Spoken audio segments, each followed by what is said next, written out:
I'll be using 14 minutes then. Thank you. 14 equals 7, as usual.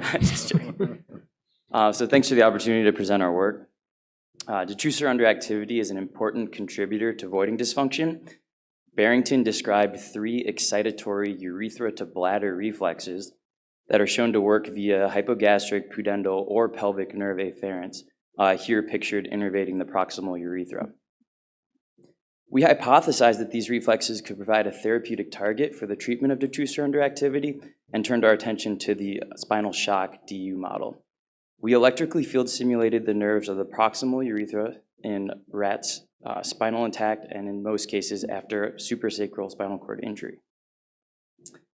The prep after delivering sub-Q urethane included bilateral ureteral diversion catheters, a transvesical catheter for bladder infusion and pressure monitoring, pubic symphysectomy to expose the proximal urethra, over which we lay bipolar electrodes for electrical stimulation, all extraluminal.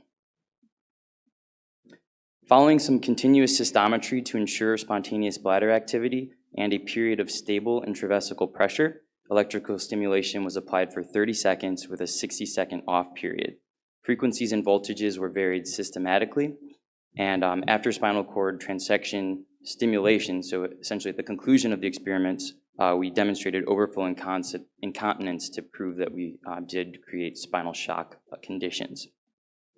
We extracted presence and absence of bladder contractions and presence or absence of lower motor extremity activity, and scoring was highest for isolated bladder contractions.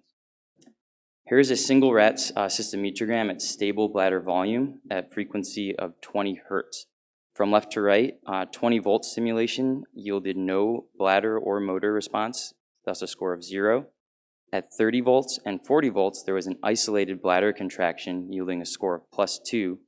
At 50 volts, there was also presence of lower extremity motor activity, so a score of +1. We had non-negative results at 20 hertz and 50 hertz stimulations. And these were statistically significant at higher voltages, 30 to 50 volts. So after acute suprasacral spinal cord injury, we again stimulated similarly. However, even at higher voltages and even in the presence of lower motor extremity activity, there was no bladder response. So in spinal intact rats, proximal urethral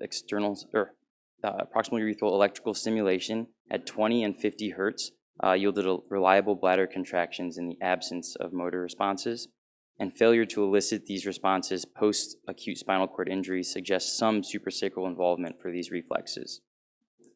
We hope to continue to assess this in future DU models and do have some pretty awesome preliminary results from pelvic nerve injury model, as well as find a more suitable translatable target for a possible approach in humans. Thank you.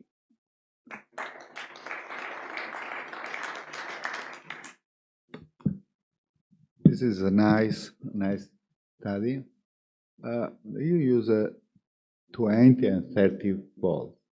Did you try to use lower volts? Yes, so we went from 10 to 50 volts for the spinal intact rats, and rarely we would have an isolated bladder response under the 20 volt.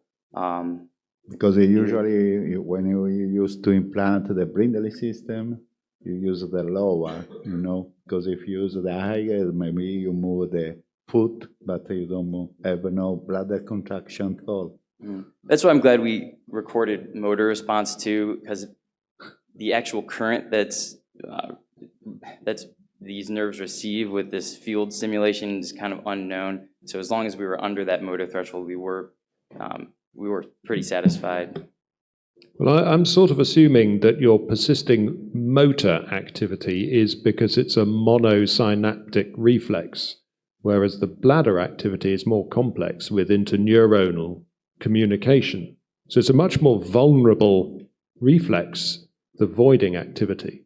So do you think that actually what you're seeing in the motor stuff is because it's so much more simple, monosynaptic stretch reflex leads to contraction?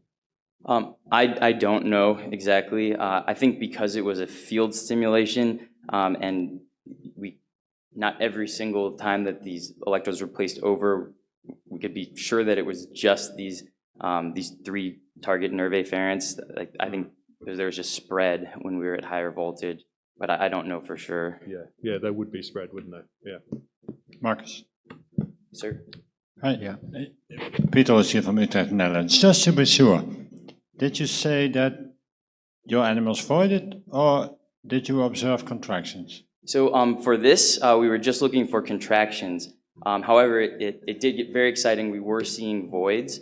We ended up using a posterior approach where we think may have less of an obstructive effect, is putting electrodes directly on top of the urethra. And there we were seeing much more reliable actual voids, which we were very happy to see. Which should more represent Barrington's reflex, since voiding against a closed sphincter is not a confirmation of Barrington's reflex. So we could actually use a dampener for some of the IVPs and see phasic firing. And grossly, I could even see the sphincter's phasic firing. But again, I think there was probably an obstructive effect where we actually weren't seeing urine produced in a lot of this approach. So I do think these were voiding contractions. It's a dysynergic contraction of both sphincter and outlet. And detrusor and outlet. I think it was probably a normal rat micturition reflex. In the rat, that's what you see, isn't it? Yes. Yeah. Yes. Sort of. No, phasic firing of the sphincter is necessary for efficient voiding in the rat. And what he's saying is in this first phase, we haven't shown you the second phase. In the first phase, the fear is the electrodes were actually obstructing the outlet, but you could Direct physical obstruction Correct. by the electrodes. Yeah, Right. the Correct. What a nuisance. Thank you very much indeed.